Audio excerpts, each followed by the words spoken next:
sana anlatmak zor bugünlerde. Büyümen lazım. Big ağız. Bunu sana anlatmak zor bugünlerde. Değişmen lazım. Bunu sana anlatmak zor bugünlerde. Konuşman lazım. Bunu sana anlatmak zor bugünlerde. Dinlemen lazım. Kaç kere düştün sen, kaç kere yenildin daha, kaç kere düşündün sen, kaç kere üzüldün daha, kaç kere sevildin sen, kaç kere yitirdin daha, kaç kere yoruldun sen, kaç kere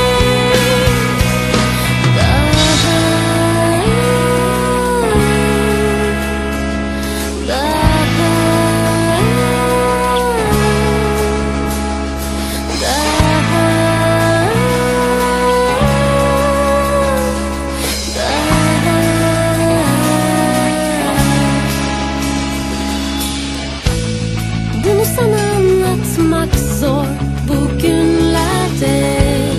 Hissetmen lazım.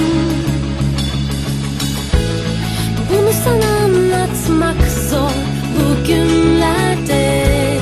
Fark etmen lazım.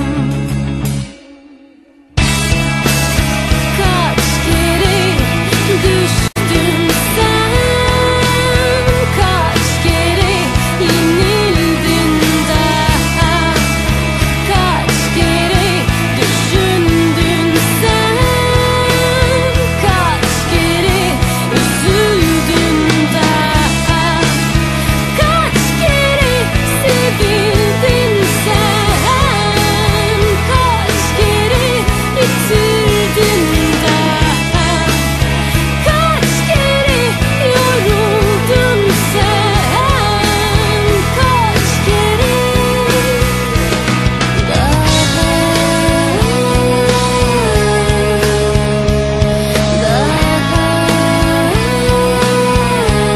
Big ağız.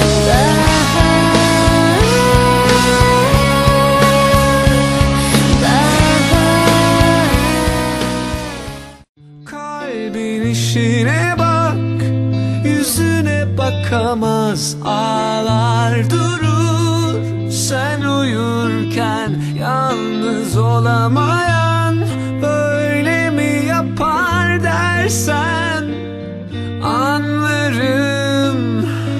Aşkın içine bak, en güzeline, hem var hem yok mu?